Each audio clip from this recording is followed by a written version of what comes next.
Thanks for joining me. So we're on Series 3, Episode 3 here. Just a couple of notes first. Anything at all is useful in this, or even just funny as heck, the way I'm doing things, please give me a like and subscribe. Secondly, remember this car is up for sale. If you know anyone or you're interested, or perhaps you quite fancy it and can tailor it the way you'd like it, then give us a contact. Anyway, what are we doing today? Well, we're still waiting for the engine. That's a good couple of weeks away. So we're going to be messing around with the donor steering column and fitting a couple of other parts and then making some holes in the body. So let's have a look. So first job is to put this earth strap in. Dead good position here. M10 straight into this little gusset. Scrape away some powder coat first and it will go onto an M10 just directly above on the actual engine. Nice and clean. Fantastic place to put that.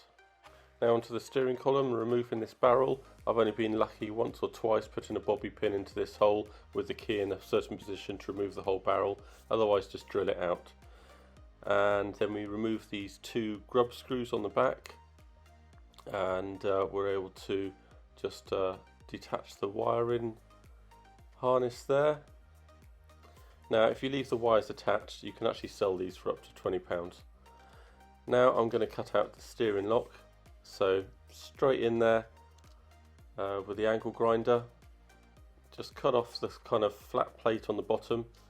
Now it is possible just to drill a hole right in the middle in a certain place, just to remove the spring that pushes this big hunk of metal in to make the steering lock, but I'm happier removing the whole chunk of brass that's in there. So quite easy, just take that out, just open that up, the broken bits up with a screwdriver, and then I'm in there just removing the actual lock-in mechanism, just so there's not going to be a problem driving down the road and your steering seizing up.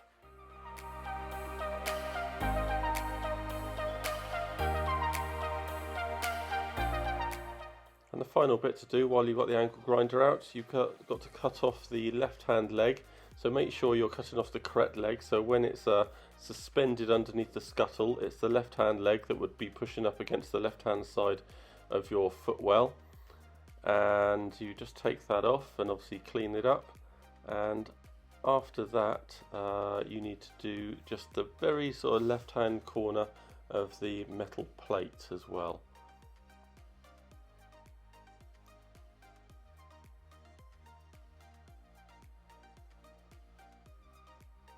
So I just take that that corner off, or a nice kind of 15mm edge all the way down, and then make sure that's all cleaned up so there's no burrs, etc.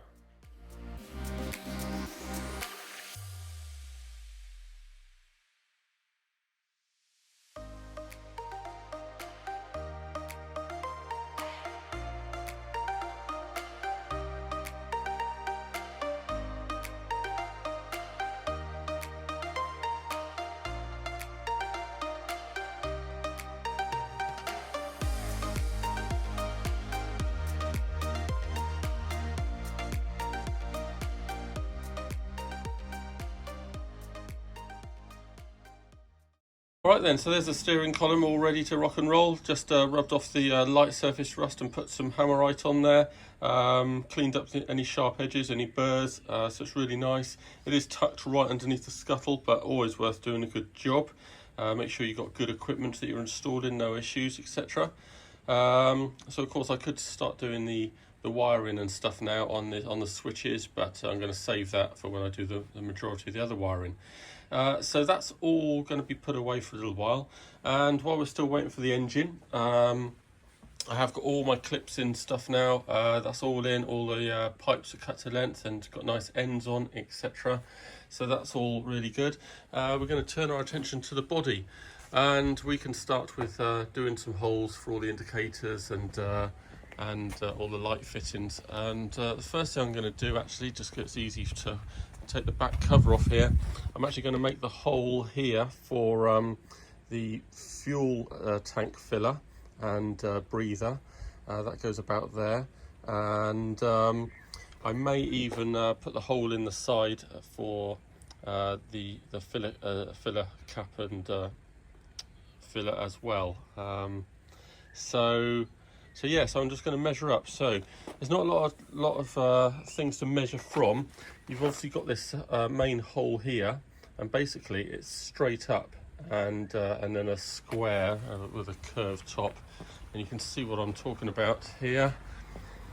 That on the chassis is that hole, and I'm just going to measure straight up and a couple of inches either way to make sure that I cut out a big enough hole for when we put the body on. Alright, good to be fairly accurate with this. You don't want to be putting the body down on the intake sticking up from the fuel tank, so make sure it's a fairly good size.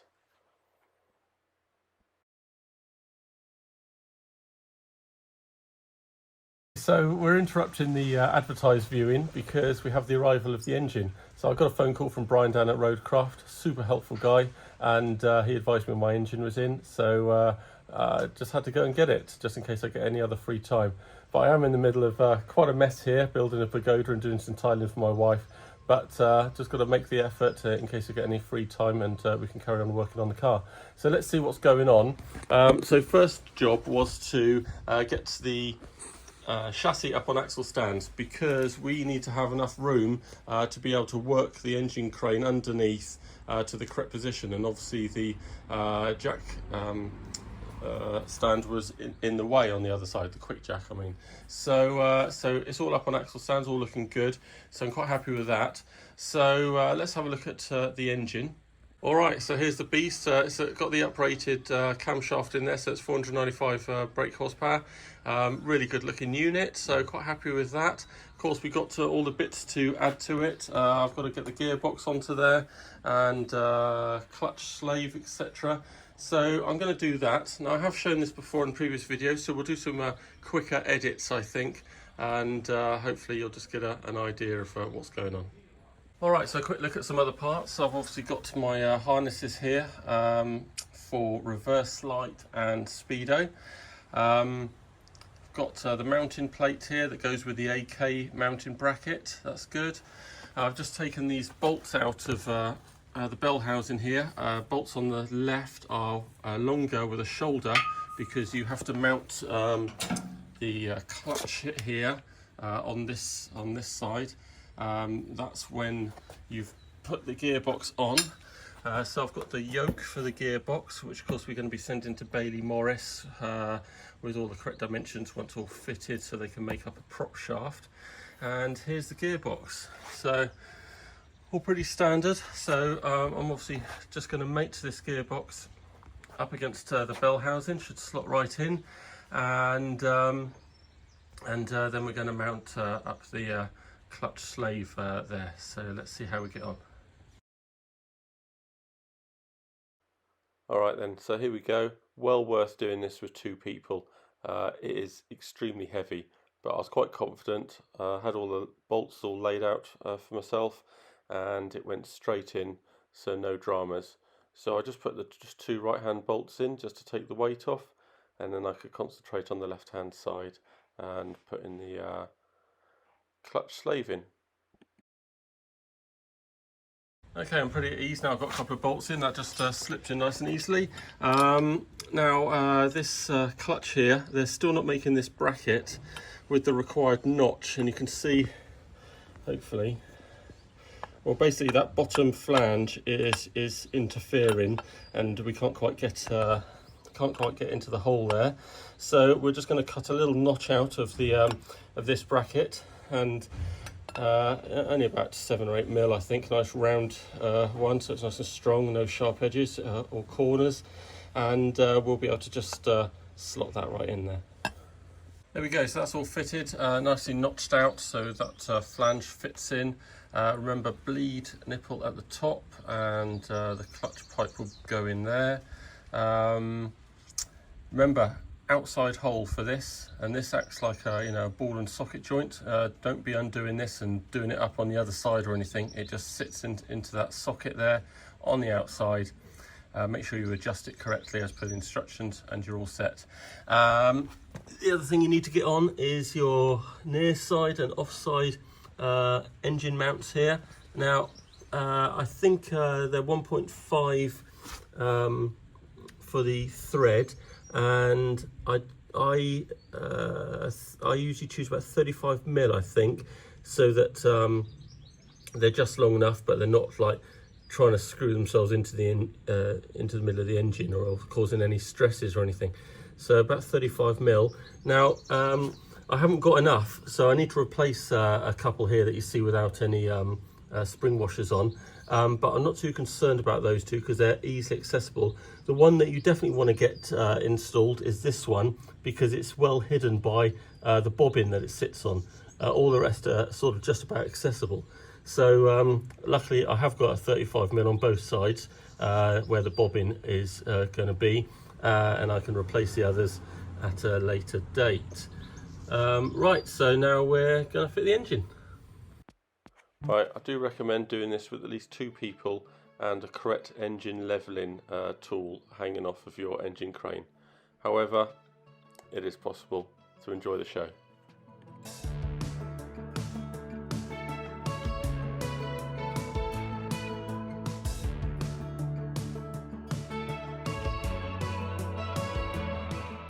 And about here I've got the trolley jack just underneath to support the gearbox end and raise it just so it's all roughly in the right place.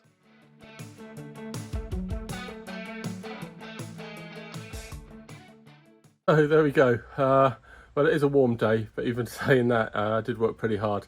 Took me about 25 minutes. So let's see what you need to have accomplished. Basically, you know, don't drop the engine. But as soon as you've got it home on the bobbins on either side, I call that safe. I've got the gearbox propped up there with my trolley jack in roughly the right position. It probably needs to go up a little bit more. So we need to make sure that's all level against the chassis. And most importantly, the face here needs to be parallel to the face of the diff. Not necessarily in the same line, because it's preferable to have it slightly offset to make sure there's no wobble or undue wear. But the actual faces do need to be parallel. So we'll work on that. But I'm really relieved, got it all in there, didn't drop it. No real problems, just heaving it around, having an uneven garage floor is a problem. If you've got any grit and you're trying to wheel one of these around with the hard wheels, then it's going to be extremely difficult and dangerous. Having said that, you know, pretty doable. So that's it there. So what I'm going to do now, I'm just going to stick a nut on the end of the bobbins there, not that it's going to be leaping off anytime soon, and then we're going to level it all, and we're going to have to fit the brackets underneath to hold the gearbox up. Alright, now I've had a little sit down and a cup of tea. The plan is to level the engine and the chassis. So you can see here the chassis is nearly level, so I'm just going to level that up and take a couple of reference points. And then once we've done that, we'll be able to level the engine just by you know, dropping the gearbox down just a fraction. And once that's all in place, then I'm going to be fitting these gearbox brackets. You can see here this top one is what we get from AK. That's going to need a little bit of fettling just to elongate those holes. And this is the bottom bracket, so that sits roughly like this underneath, just there underneath the gearbox, and we'll see what kind of gap we have between the bottom of this and this bracket, and we might just have to put in 1 or 2 large-ish washers in here if there's any gaps, but I expect it to be pretty darn accurate. So yeah, I'm probably going to have to just drop the gearbox down just a fraction using the trolley jack. Luckily I've got full access here. The long bracket from AK is going to be right across here to underneath here. Drill a couple of holes and thread them and get some bolts in there. So happy with all that. And then after that, I don't think I'm going to show you, all the drilling. I have done that on a previous video, but I will show you the finished bracket. And then after that, we can start doing some fun stuff and fit in some ancillary components. Alright, so the first thing I'm showing you here is the brackets. Now I did just have to put a couple of washers underneath that first bracket, just to raise the gearbox very slightly. And there it is, all in place.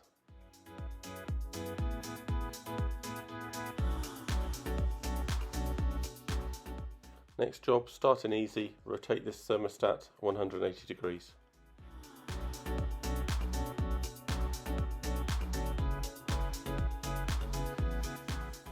Now we're onto the power steering hoses and pump, so get the belt out of the way. I think you've got 4 bolts altogether, easily accessible by rotating the wheel round, and you can even then unhook the power steering reservoir and take it all out of the car.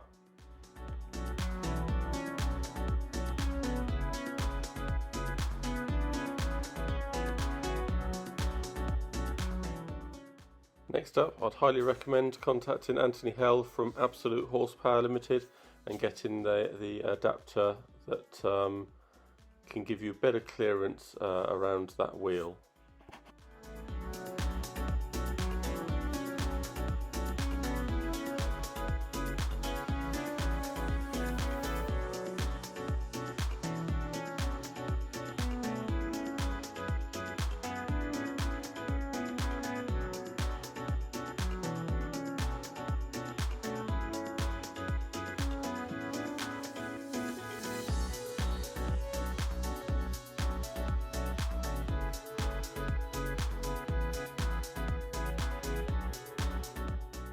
Okay, refit everything, and now I'm onto the hose here. Now I did actually revisit this hose and cut it a bit shorter, so that's all done there, and now I'm just repositioning you so you can see where it all plugs into the power steering rack.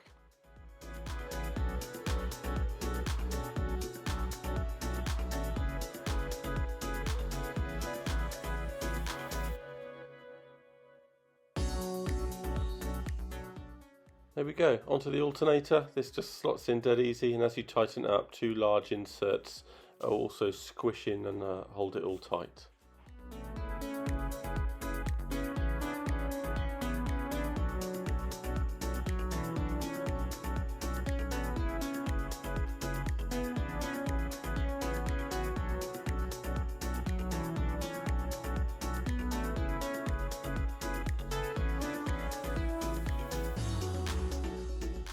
So refitting the belt is dead easy. Just lean against this tensioner and make it so you're putting the belt on around this wheel that hasn't got a lip on it, and you'll find it much easier.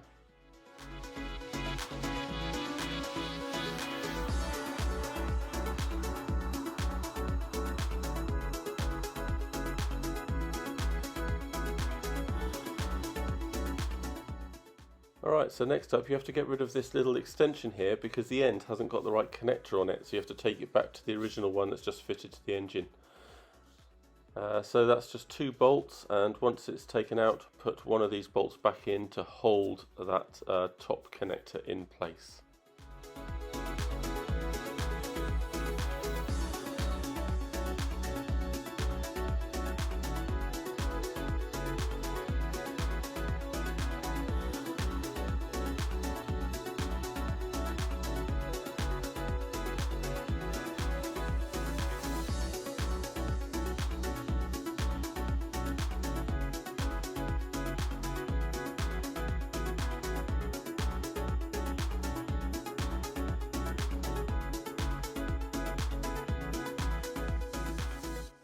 Okay, last job here is to install the starter motor. I did pre-wrap this in some heat reflective film just to give the starter motor a slightly longer life, and it just fixes in with 2 large hex bolts.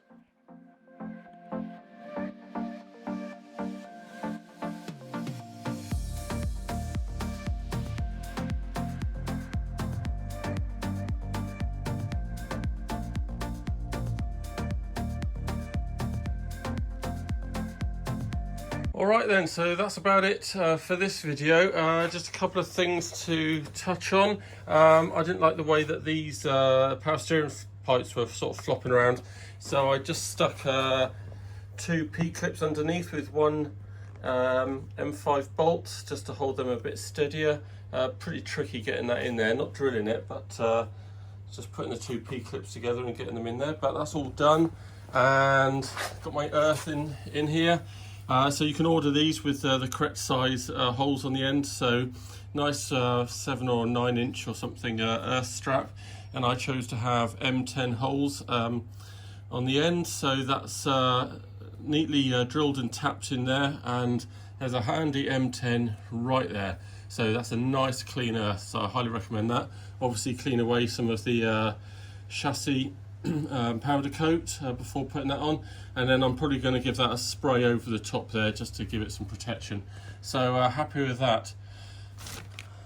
Alright then, so that's it for this video. Quite an effort and quite a milestone getting the engine in. Really looking forward to hearing how that runs. In the next video we're going to be looking at all the plumbing and getting all of that squared away, and the exhaust as well. I'll see you again.